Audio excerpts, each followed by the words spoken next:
welcome everybody to the session Mapping a System, Deepening Students' Understanding of a Challenge. Thank you all for joining us. I'm James Stotch with the Institute for Community Prosperity at Mount Royal University. We're a liberal arts-based undergraduate institution based in Calgary, Canada. So this was originally going to be a 3-hour workshop. Rest assured, it's only an hour.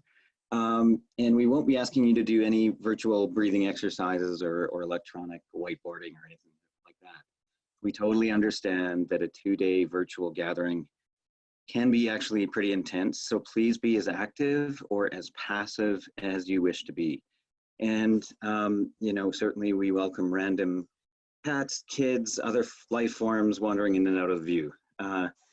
And for those of us who might be joining us from across the Atlantic, I know it's late in the day on a Friday, so feel free to grab a pint. Feel free to grab a pint wherever you are. It's noon somewhere, right? Yeah, before I get into the substance, I do want to thank Ashoka Yu for persevering, having the fortitude to continue with this virtual gathering, as well as the University of St. Thomas. And it would have been marvelous to be in Minneapolis on the lands of the Mdewakanton Sioux communities.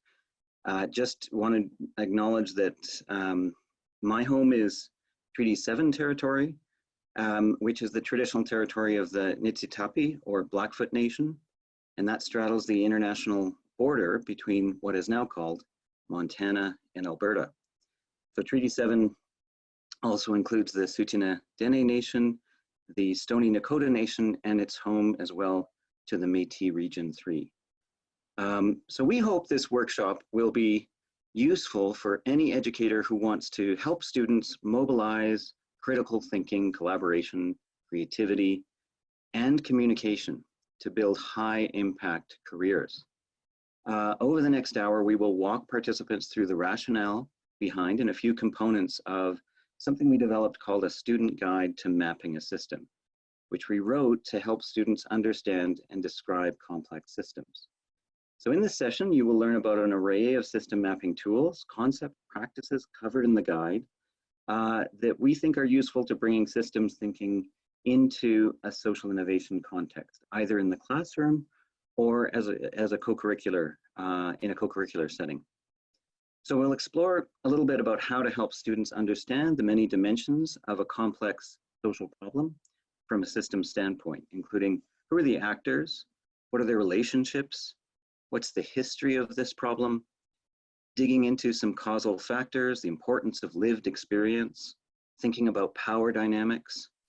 You'll also learn about something called the Impact Gaps Canvas, which was really what inspired this entire competition on which this guide is based, as a specific tool to identify and describe a problem landscape, a landscape of solutions, and gaps and levers of change. So it is my great pleasure to introduce our co-presenters and my co-conspirators. Anna Johnson is the program manager for Map the System, a global student challenge run by the School Center for Social Entrepreneurship at the Saïd Business School, University of Oxford. Anna was formerly the Community Engagement Coordinator with the Institute for Community Prosperity at MRU, where she managed Map the System Canada. Anna is also the co-founder of a social enterprise called Fresh Roots, a mobile market that helps provide fresh produce and other food within food deserts in so far 3 Western Canadian cities and a number of First Nations communities. Based in Boulder, Colorado, Daniela Pappy-Thornton is an educator and consultant with systemsledleadership.com. She is the former deputy director of the School Center for Social Entrepreneurship at Oxford, where she designed the originally called the Oxford Global Challenge, later renamed Map the System. She's a former CLOR Leadership Fellow. She served as a curriculum developer, lecturer at the Watson Institute, Yale School of Management. She also co-founded Service Learning, which aims to change the dial on voluntourism, providing learning adventures where travels can engage with the complexity of development work, inspired to improve the way they give, travel, and live. She is the author of numerous works on social innovation, systems thinking, and service learning, including Tackling Heropreneurship, one of the Stanford Social Innovation Review's most downloaded articles. So we will have some time later in the hour for Q&A, but feel free in the meantime to put questions in the chat box. I'll keep an eye on those as we go along. And I'll be speaking about the guide itself a bit later, the link to which we'll put into the chat box. And by the way, it's free to download as a PDF.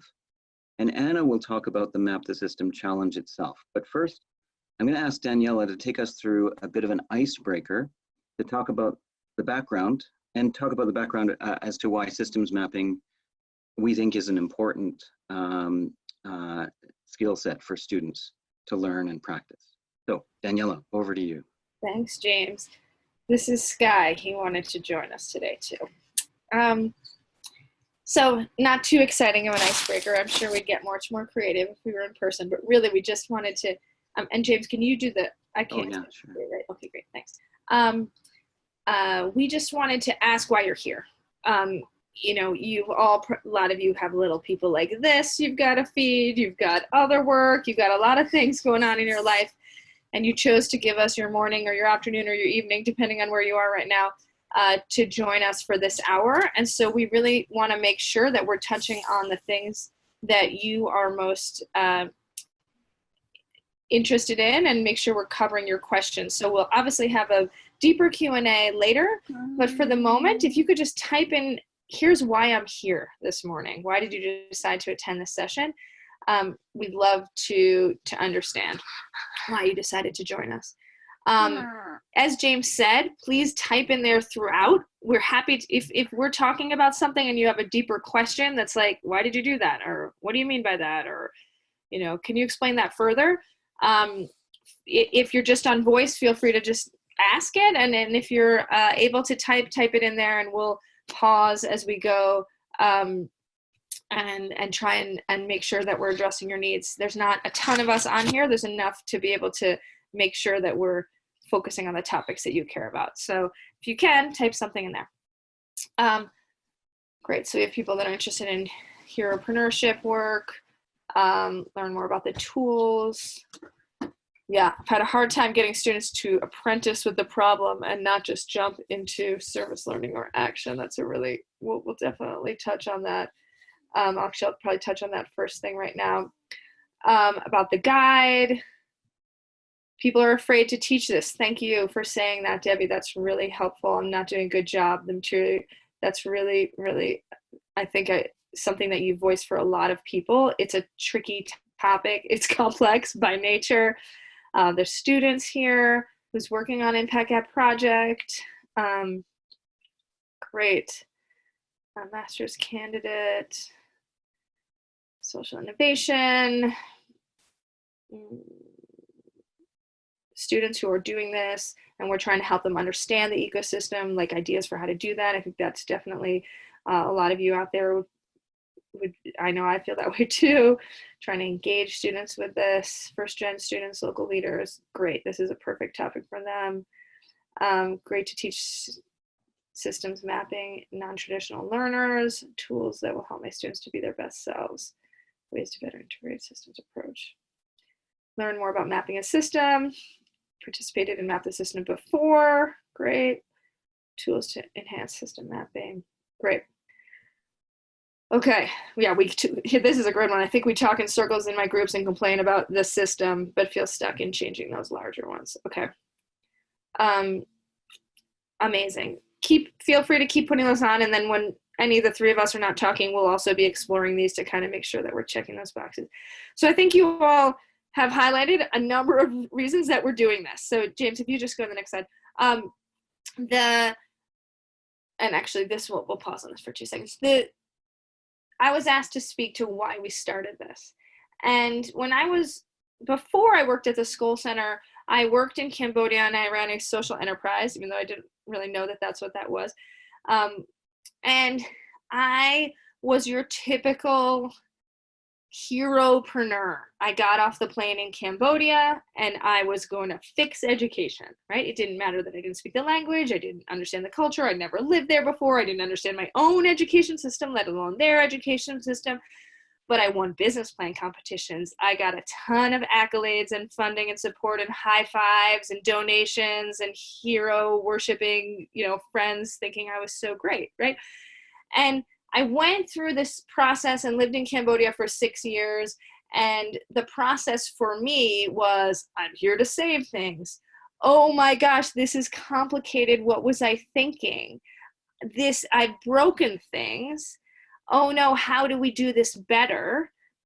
And a lot of learning along the way, and walking away from that work, which still just celebrated its 15-year anniversary, is run by an amazing local leader. The pride that I have in that work has nothing to do with having started it. It has to do with how it's now running. And what I hope is that I can share through some of this work that we've been doing, help people avoid some of those mistakes. So when I went to teach at Oxford, and I've taught at a number of other institutions, and I've had a chance to speak at a lot of social enterprise programs, what I realized is that we were teaching social entrepreneurship the same way that I was making those mistakes. We were telling people, you've got your summer internship, we're gonna pay you to go try out your idea. And I always make the joke of, doing an app for Nigerian farmers, even though they've never been to Nigeria and they never farmed. But I remake that joke because I've seen so many examples of that weren't a joke, right? And that we're funding students to go somewhere to try something without it being grounded in an understanding of a problem, without it being grounded in an understanding of systems. They still get credit, they get to fly home, they get their costs covered, and they've wasted someone's time, right? Now, when we started making the shift at Oxford to say, we used to only have the only pot of money we had available to students initially, before we started, mapped a system and a number of other funding initiatives for students apprenticing with a problem and a few things that we did at the time. The only pot of money we had was if you were going to start a social venture. So students knew that they had to pitch half-baked ideas because it was the only pot of money that they could have to pursue that path, right? Then we started providing money for students to go apprentice with a problem, which meant to admit, I don't know enough yet to go start something. Okay, so that's what this is based on, is saying, and once we started this competition Map the System, we went from having a very small number of students applying to pitch to start something to having a much larger number of students to pitch to say, because you had the non-type A students say, I don't really know the answer, but I want to learn, right? So that's what the shifted is saying, how do we create the funding, the accolades, the support, the teaching mechanisms, the infrastructure to incentivize students to recognize that these things are complex. So before they get off the plane in Cambodia, like I did, to say, hi, I'm here, a hero, I'm going to help you, I'm going to start my thing, because that's what we've told them to do before. We're now telling them, get off the plane, ask questions, learn, listen like an ethnographic researcher, admit the things you don't know, start doing interviews. So I'm going to pass it over to Anna in a second, but I just want to show you this funny little snail thing to say this idea, and actually go back for one slide because I just want to give a shout out to the habits of a guide to becoming a system thinker. If you're like, I don't even know what being a system thinker means, the Watson Foundation, which is now called Watson Center for Systems Thinking, has so many resources. They have flashcards, they have these books, they have all the things. They've been doing this for 25 years. Download it, they have a whole online toolkit. And our guide does a really basic 101 on what is systems to start out, but we point to things like this really detailed system thinking tool from Waters. And the next slide is just to say, this is how the type A students, myself included, feel sometimes when they do this, which is like, social entrepreneurship is about breaking things fast, trying it out in a lot of cases, not the way I'm sure all of you teach it, but in some ways it's been taught as like the way entrepreneurship is taught, speedy, try it out, take action. And systems thinking feels like the slowest thing and just makes your head hurt and goes slow. That's how some type A students think about it. So what we're trying to teach is this balance, like James said, the balance between action and learning. And I'll use the quote that we use in our book, Learning Service, which is, action without learning is ignorance. Learning without action is selfishness. Okay, action without learning, that's ignorance. We have to learn first. We have to learn about systems. We have to ask questions. We can't get off the plane in Cambodia and just break things. Learning without action, just learning about systems with no intention to do anything about it, Now that's selfishness. So we're teaching students this balance of how we do both. Over to you, Anna. Let's learn about Map the System. Thank you, Daniela. Can everyone hear me? Good. Awesome. So excited to be here today. I'm actually currently based originally in Oxford, but here in Canada during quarantine. So I'm not sure when I'll be going back to Oxford, but still happy to be running the program. As James mentioned, I previously was running the Canadian competition.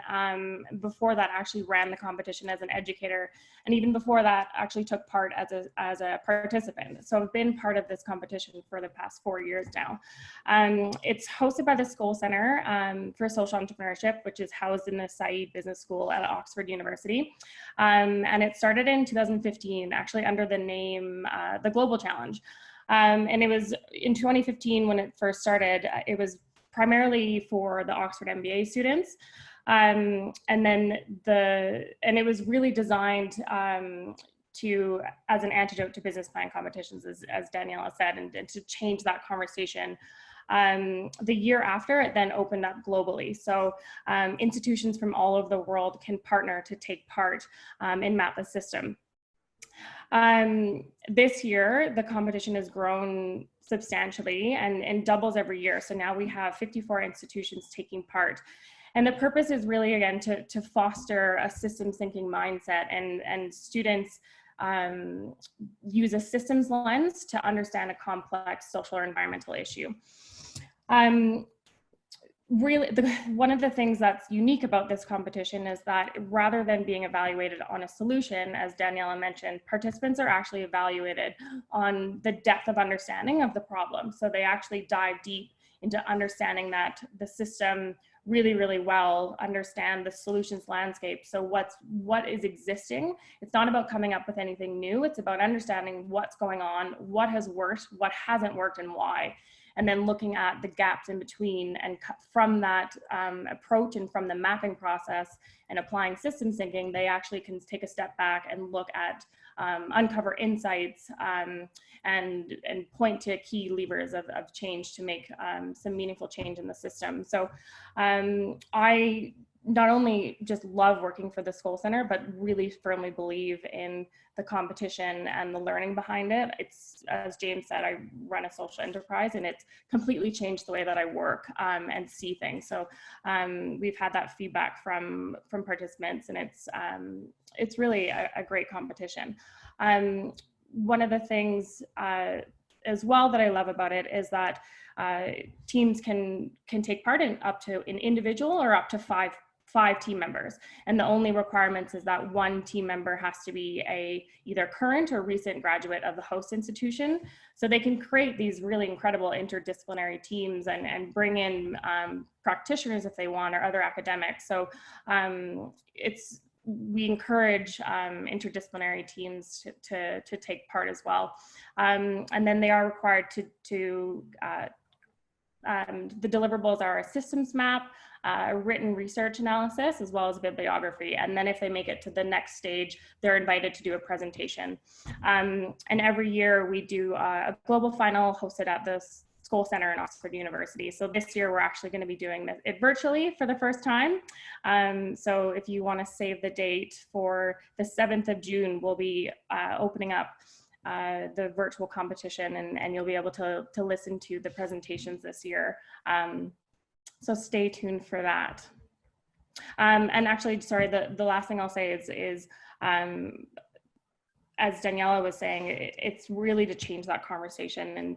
And one of the things that I saw in my undergrad is just all these business courses and students coming up with solutions to problems that they didn't have any lived experience in or didn't take the time to apprentice in, and often created solutions that were didn't achieve impact or actually were problematic as well. So this is really to counter that.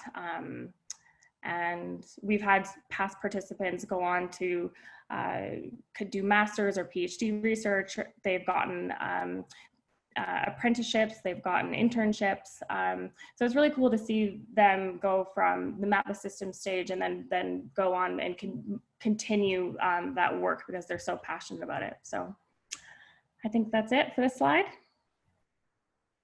Thanks, Anna. So I'll get into talking about the guide per se, and really before I start talking about the details of it, I wanted to just thank the McConnell Foundation based in Montreal, and in particular the Read Code program that they operate, which helps activate social innovation on campuses around Canada, as well as the Trico Foundation. Trico is based on it's actually the charitable arm of a B Corp housing developer in Western Canada. Both of those organizations helped fund the guide. And I also want to note that we're standing on the shoulders of giants in doing this. You know, Daniela referenced the work of the Waters Foundation, certainly the Midgard Network, FSG, the Bertha Center, so many others, so many disciplines, and both academic giants and not, from fields of sociology and organizational behavior and well beyond. We're really consolidating rather than discovering with this guide, and hopefully that consolidation is helpful for people. So the guide is divided into 4 broad sections. The first is really just helping students select and understand the challenge and the social issue they're really concerned about. The second is understanding more about the system dynamics and relationships.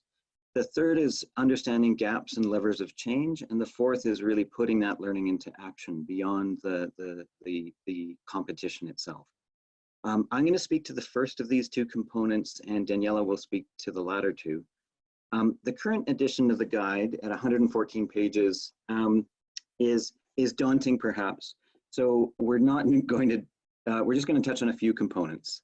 It's really a teaser that we're providing here today.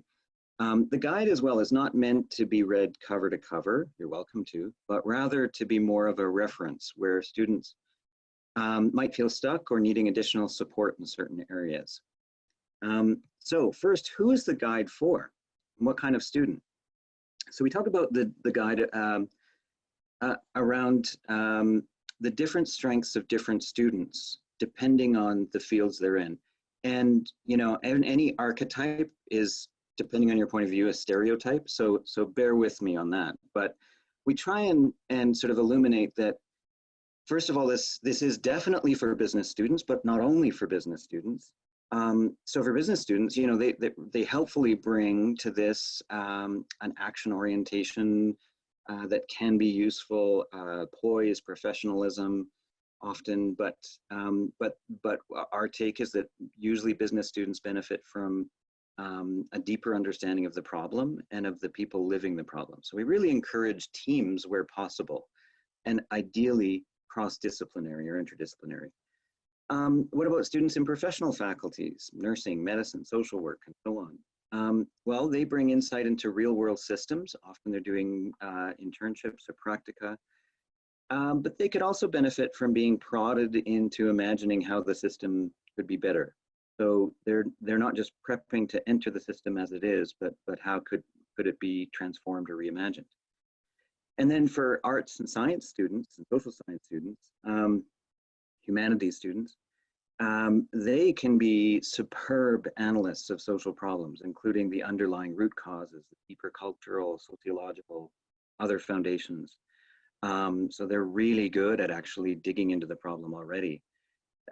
But with them, often they may lack built-in incentives in their programs to go into that applied or action realm and to engage with real-time, real-world problems where data may be thin and there may be a dearth of decent scholarship available, which can be uncomfortable for so we have happily discovered that the guide is helpful beyond students. Many educators have found it to be useful as a companion. And by the way, there is a companion guide for educators. And then many practitioners, activists, nonprofit professionals, civil servants have all commented to us about how they use the guide. And they often just replace the word student with, say, civil servant.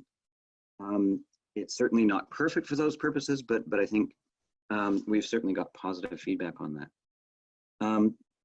So again, the driving mantra that Daniela spoke about, action without learning is ignorance, learning without action is selfishness. Really, really important to reiterate. To crudely generalize, when you get a team that may have, say, a business student plus an arts or a science student, you're starting to bring both of those poles together, right? So that the heropreneurship thing is balanced by others who are normally comfortable with the warm blanket of knowledge without the imperative or urgency to act and apply. So that tension is a beautiful tension that we often see play out in Map the System. So many students join the competition without a particular challenge in mind. The guide provides some tools and guidance for how to identify and select a challenge. We really encourage them to either connect with some aspect of their own lived experience with the issue, or to partner up with a team member who does have some lived experience, or some connection to the issue. We also find, though, that there's a fair bit of learning to understand complexity itself and to be comfortable with that. So we provide some tools in that vein. Ryan Moore, the founder of Kumu, a systems mapping software, is careful to point out that systems mapping is really less about describing the system in all its complex detail than it is about telling a compelling story of that system. So it's called systems mapping, and mapping is really important to dig into as well. It's not all about systems. So, we've all seen the detailed spaghetti diagrams that map relationships, resource and authority flows, etc. But they can get complex really quickly, and people very quickly tune out. So these are important, of course, in building your analysis. And we're particularly fond of the 5 R's model from USAID, which we think is a pretty easy to understand tool. But certainly there are many other actor mapping, relationship mapping tools that are also, that we also reference. Often you find systems mapping stops there, but we want to really encourage people to go beyond that and, move beyond the spaghetti diagram and nudge students to consider other dynamics of complex systems beyond the flat surface of relationship mapping. So thinking about time and history are often critical to understand. Digging into the root causes or the patterns and structures and mental models below the surface, really important. And we found that students find the iceberg model or variations of it to be a particularly useful tool, although we highlight a variety of root cause mapping tools in the guide.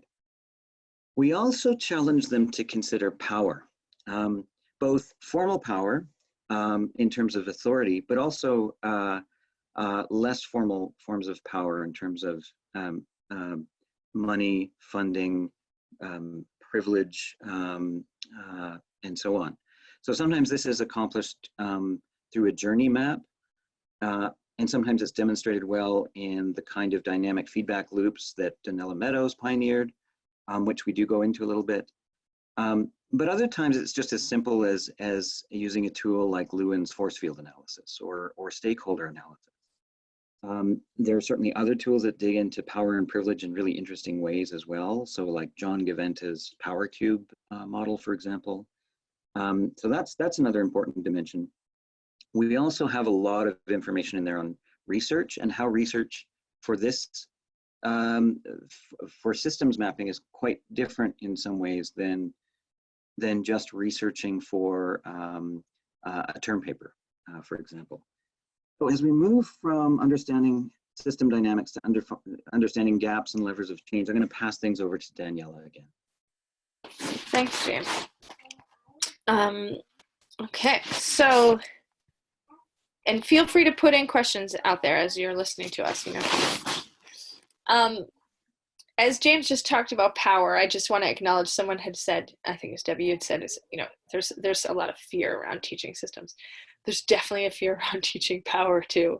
I can see that right now. And what I feel like hopefully this toolkit can help you do is to frame, if you had just, you're saying today's session is about power, and you can introduce a few tools And if you throw a prompt out there of anything that's going on in the world, any issue, complex issue that our students care about, and you give space in the room, those things will come up. So I just want to say that when I teach some of these things, I'll put in tools like the Impact Gaps Canvas or, you know, the iceberg that we just looked at. I'll put in these tools, but what I sometimes make the mistake of doing and regret when I do is and I'm happy when I don't, is the best classes are always when I give space for students to have kind of open-ended conversations. And I'll often use a tool called Open Spaces for Development Education, which is basically just give students a prompt. Give them a minute to write down their key questions on that prompt. Give them another minute and a half to talk to a partner, and they together, they compile and come up with a key question that, you know, that after, you know, discussing their questions, then maybe that group comes up with another two. Then you throw those questions on the board, and then everyone blind votes for a question to start with, and then you open a conversation. You could literally, students could sometimes go for 4 hours if you wanted, right, on some of these topics, right? So just throwing it out there, if you're hearing these things and you're like, power, scary, right? If you're hearing these things, know that there's tools, and if you give students the space, and then then if the main thing about all this is they have to care about something. They have to care about something. So if we're using a tool like the Impact Gaps Canvas, it's up to them to figure out what they care about, right? And so if they can't, you can throw them a topic and then eventually be like, I don't care about this, I care about this thing instead. Great, do that thing, okay?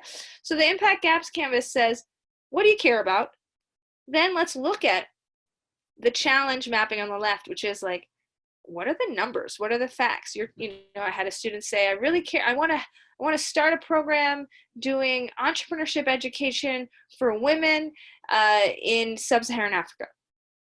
Okay, let's just start asking questions. How many women are graduating from high school in the area that you want to look at? How many women are graduating from college? What leadership, what leadership programs is the government already offering?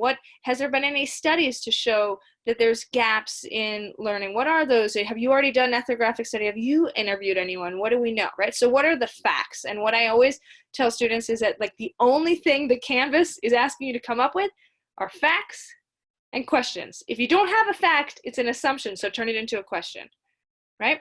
So it could be a fact, which is I interviewed one person and they told me that they don't know about this. Great, that's a fact, one person. I can't extrapolate that and say that everybody doesn't know about that. Instead, I can turn it into a question and say, what are the things that other people of this demographic want to learn about, right? So we go through and we ask students to come up with questions and facts. And ideally, when I'm running this as a workshop, I say, don't worry about the facts right now. You can Google facts. What I want you to come up with is questions, right? Then I have them go back through that again and say, now when I look at all these questions that I have, which ones do you think you could just Google?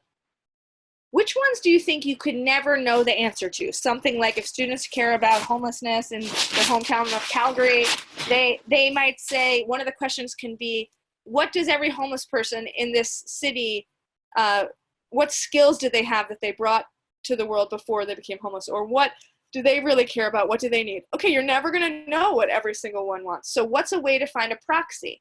Who might know who could you interview that might know some of this? What are there studies out there that might know some of this, right? So the idea is generate questions, figure out which ones you can answer easily, and the ones you think you can't answer easily, how else could you learn about that area? Okay, so that's how I run challenge mapping, then I give them time. Solutions mapping is this other problem that we find in social entrepreneurship education, which is we jump straight into solving something without asking the question, who has already tried to solve this, right? Because we incentivize too often this idea of being how are you going to win? How is your thing innovative? And students even sometimes like pretend they're like, I don't want to look at these things because I'm not going to win if my idea isn't new. This is trying to flip that on its head and say, we can't win collectively at solving global challenges unless we build on things that have already been tried, right? So that's what solutions mapping is. What's already being tried? What's out there? What has worked among that? How have they done that? Then I have them look at specific to their challenge. So I'm looking at homelessness in Calgary. Where can I look at who's trying to work on this? What government policies exist? What nonprofits exist? Now I might look at other cities. What other cities have done this? What other cities about our size with about the same issues? What have they tried? And then I might look at tangential issues, right? So I might recognize that in Calgary there's a housing problem, and in another city or another place they're doing housing, and it doesn't have to do with homelessness, but I still something I can learn there, right? Or there might be distribution challenge that I'm struggling with around fresh food to rural communities, but I can look at distribution challenges with other products, right? So you're looking at tangential learning, right? And then there's the impact gaps, which is basically once I've spent my time looking at the challenge, I've spent my time looking at the solutions, okay, what's missing? What are the opportunities to increase impact? I use the term systems-led leadership here that you see on the bottom. That's my website, systemsledleadership.com, which has these resources available to download. I use that term because what I'm basically saying to students is that the system will change even if you take a nap.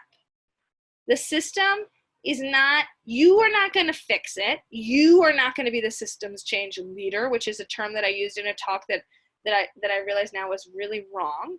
Nobody can be the change agent of an entire system.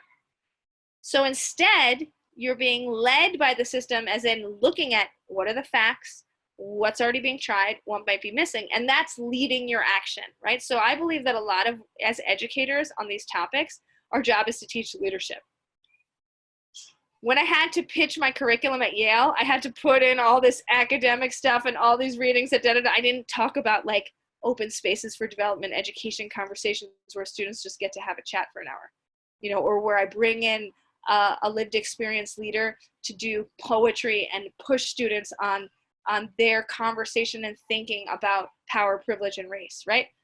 They wanted academic papers that the students are going to read. Great, I throw those things in, but to me, the key piece of the conversation that is driving the success of any class that I do that's successful is almost always the leadership components and having students think about themselves as how they could be systems-led leaders. Okay, let's go to the next one. So as James said, there's Danella Meadows talks a lot about leverage points and levers of change. There's a lot of links in our guide for this.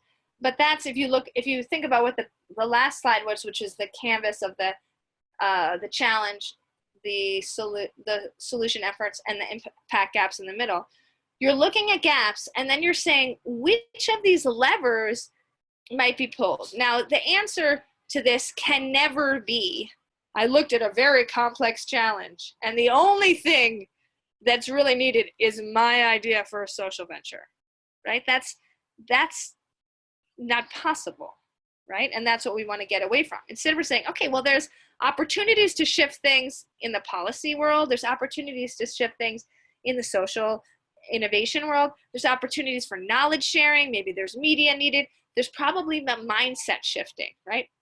It's very easy to say, I'm going to start a new, still not easy, but a little easier to say, I'm going to start a new company that's selling, plant-based meat alternatives to the world. I'm going to start making them and selling them. Somebody teach me how to do sales, right? Much harder to say, I'm going to help change mental models about how people think about meat consumption, right? So when we think about the different depths of levers of change, these are the kind of things we're helping students to think about. This tool looks at it from the personal, external, etc. Okay, so mistakes to avoid. This list was is both specific to map the system, but also was really created when students are mapping the 5 R's model, right, or pitching their ideas for map the system. So we want to avoid selling your solution. We just talked about that. It's got to be about looking at lots of levers, focusing on one gap. Those things are similar.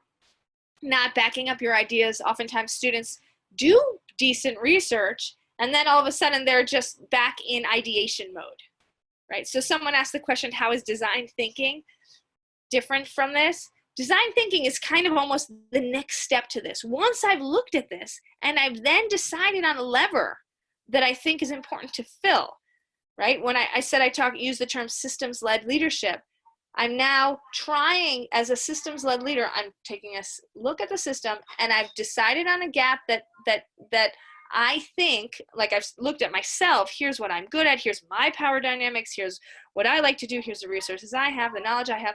I think I can contribute there. Now I can start using design thinking tools to think about how I might contribute to filling that gap, right? But oftentimes design thinking assumes that you're going to take action. It assumes that there's a customer. It assumes that you're doing, research on this transactional piece, when first we're doing research on the system.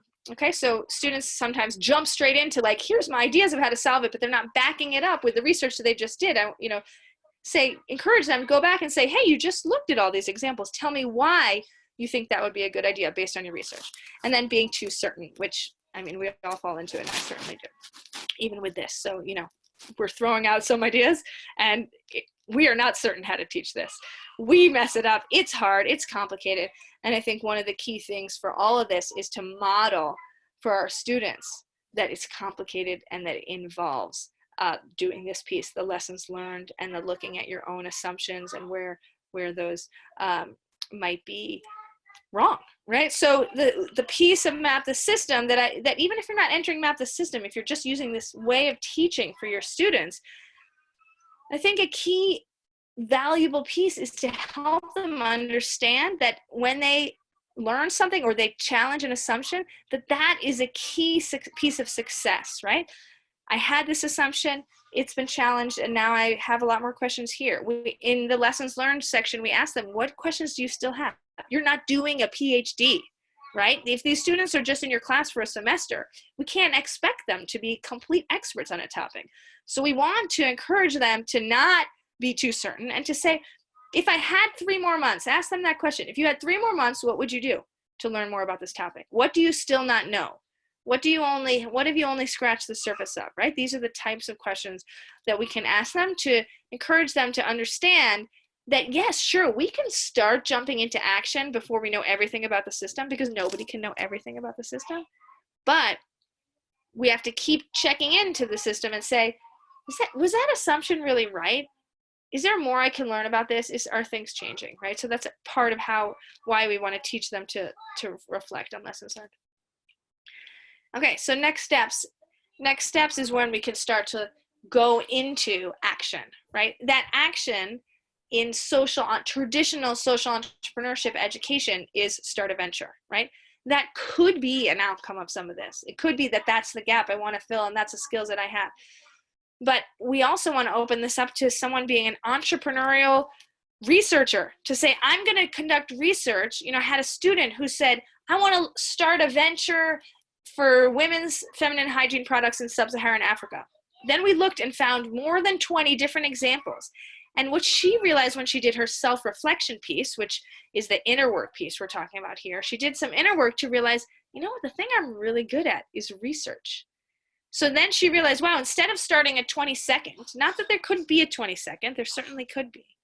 But instead of starting a 20-second venture, she's saying my best skill set and the best value I could add in this sector and the best learning I could have too is I'm going to research these 21 and write a report on here's the different models they're taking, here's the different approaches they're using, here's who's making them themselves, importing, what tools they're using, etc. And all of a sudden, when I told her she could do that and be a high impact entrepreneur, she's going to be an entrepreneurial researcher, it was like someone had unlocked the chains on her wrist because she thought that the only path to success was to be a founder of an enterprise, right? So these are our opportunities to highlight high impact careers. And the other way to do this is to say, hey, listen, if you research a topic that you're super interested in, great. Be really strategic. Do good interviews. Follow up with those people you interviewed. Show them what you learned. Maybe that's your next internship. Maybe, ask them if there's a research project you can do for them. If you research a topic you're not sure you really want to work in, that's cool too. You just learned how to think about systems. Use that. When you go into your corporate job and they say, we're going to start giving shoes away like Tom's shoes, start asking questions and saying, hey, is there something that we can do that are using the core competencies of our organizations to be systems-led and contribute in a deeper way to a problem we care about, right? So those are our hopes for our students as we go through this. Great. So I think we are going to open up to Q&A. And I wanted to throw out there something that relates to something that someone asked about. Someone asked about examples too of things that are happening. I want to tell you about 2 resources as well.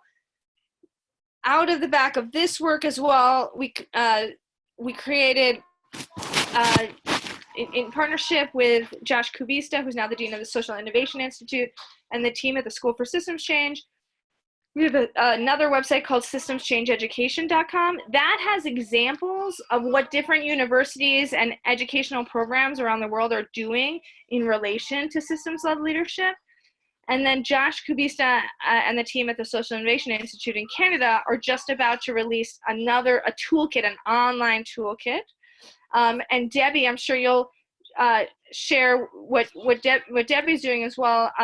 She wrote a comment in here and maybe included the link. Oh yeah, with socialchangeinnovators.com, right? So there's a lot of other tools out there that you can start to look for tools like this. So over to you for questions. And you can speak them out too if you like. Can you talk more about learning and action balance? This is a good way to judge when you have enough learning.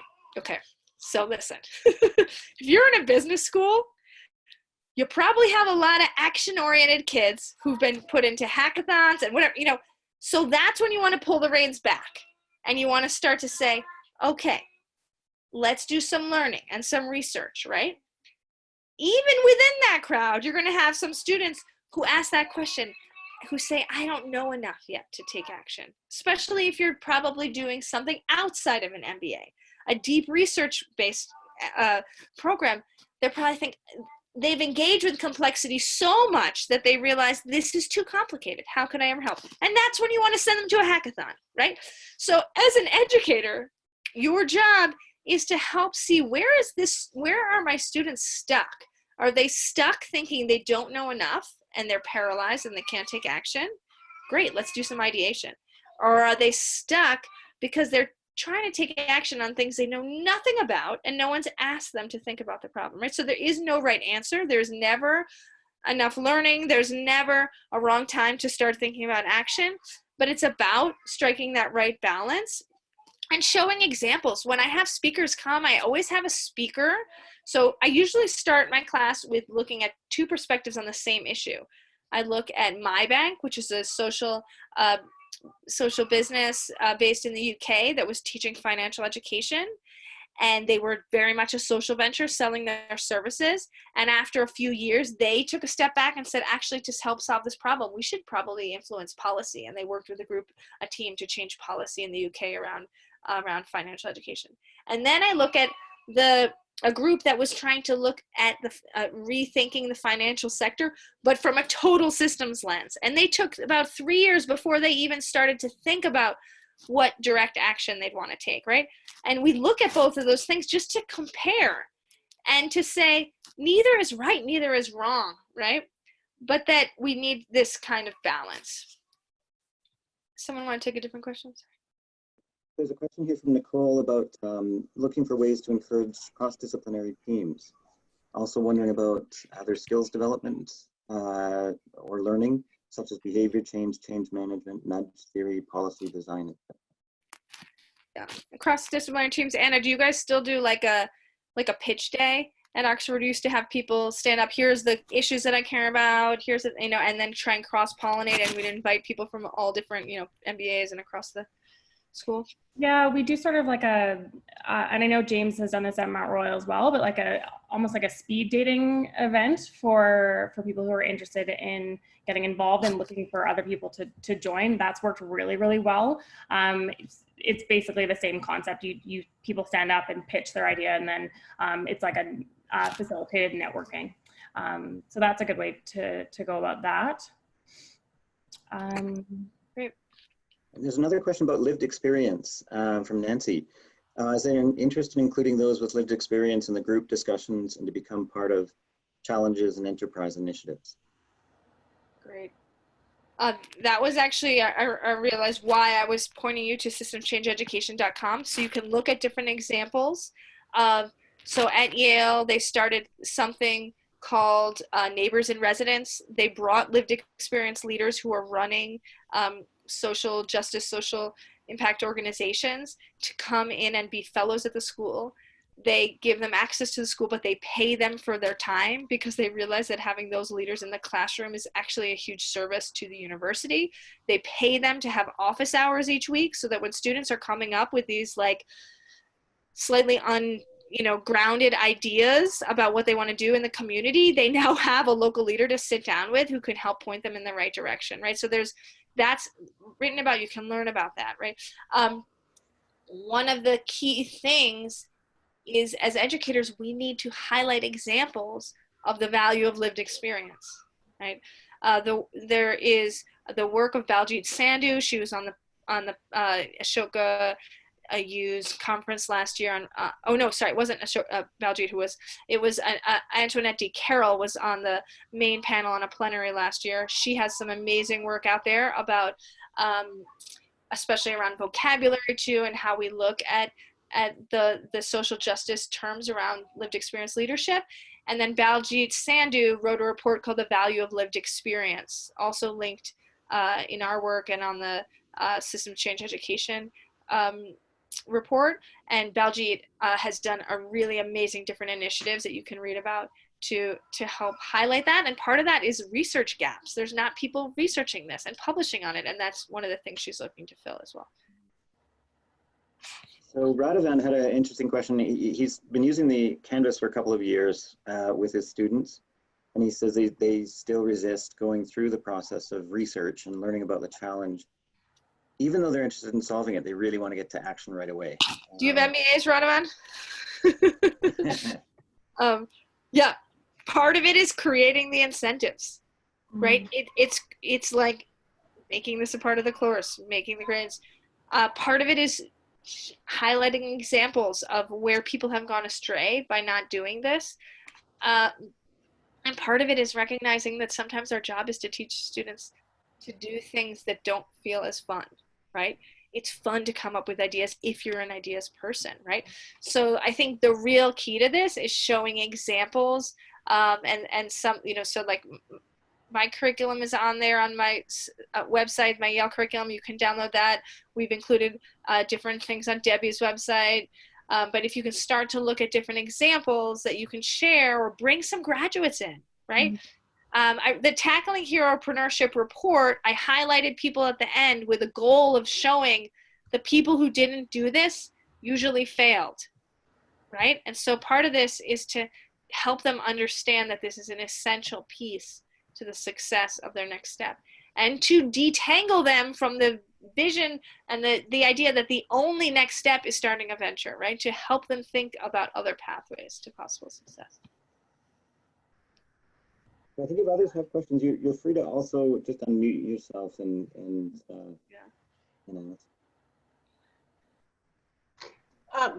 So we created that Social Change Innovators website for faculty teaching in social entrepreneurship and social innovation, social change. And the team here curated a module on systems mapping for social impact. And it has just been fantastic because it gives you the cheat sheets, like they're going through today of read this article, watch this video, look at this story, here's this exercise for class. Most of us aren't going to be doing the full map the system. And by the way, when you read the document, you're like, oh my gosh, that's a lot of work. And we'll take a smaller version of that for our class. And so those are all available to us. And I think it will make us better educators by learning how to teach this more effectively for our students. Yeah, I put a note in here. Someone said there's a stuckness, right? There's a stuckness about complaining about the system. We don't, and someone else wrote that they build this into their social impact course at the beginning. If you can build this conversation in at the beginning, great, high fives. That's really the way to start. But you don't have to feel like, oh no, I didn't start this at the beginning. I've taught social entrepreneurship. I've done business plan competitions. Now I can't teach it. You still can. I've helped work with an accelerator in Montreal. I've worked with other different, kind of accelerator type programs. And one of the best things you can do is if students really do care about impact, or whoever you're working with, it might not be students, is to say pause. We're just saying pause. We know you have this idea and we can teach you sales and marketing and pitch. We're going to pause and we're going to check in, because what might happen is you're going to learn about a partner that you can partner with.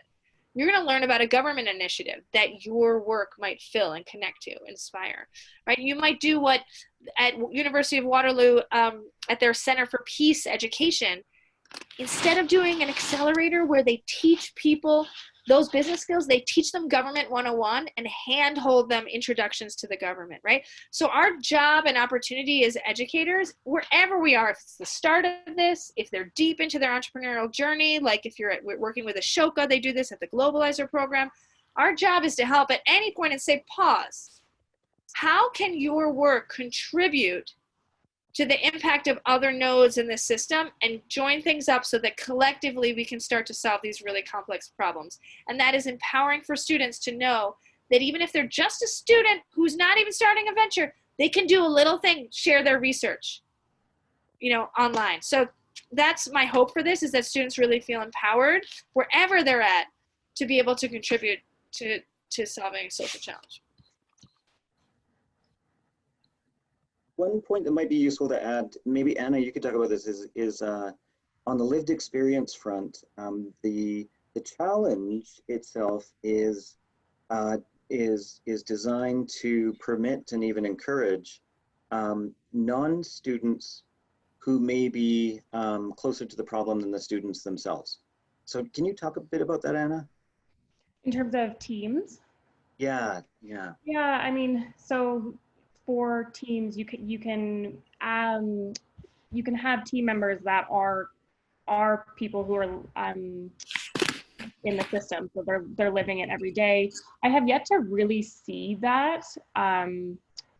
I don't know if Daniela, you've seen that yet, but I mean, teams can bring them on. They can act in an advisory role. I think you can get really creative in how you structure the teams. I think it would be really incredible to see. Yeah, but I don't think teams have yet to really take advantage of that. I think one finalist team last year did it, and there was a team that was working in Utah, the Utah women's group did it. But and what we also just encourage them, we're not encouraging them to go out and start interviewing homeless people. Yeah. Right? This is not their job. We're encouraging them to go out and interview people who work in impact around homelessness issues. Interview a government official, interview a nonprofit leader, right? Start interviewing educators and researchers who know about this topic, right? And then those people might become advisors, even if they don't necessarily become official members. I know, just in honor of time, I know we're hitting the hour mark. And I'm happy to be available. I'm sure Anna and James are, via email, or you can put that slide back up, maybe, James, and you know how to reach us. James, over to you to wrap us, if you want. Yeah, so thank you very much. Thank you, Daniela and Anna, for sharing your thoughts, and thank you for the fantastic questions. So much dialogue as well in the chat room that we only scratched the surface on, and lots of ideas and other links shared as well. Debbie just shared a design sprint or idea sprint suggestion, for example. So please do download the guide, visit those other resources that we mentioned. Thank you for your time. Have an awesome end to the virtual conference. And thank you again to Ashoka U for making this happen and persevering with the online format. And thanks, Dustin, for the tech.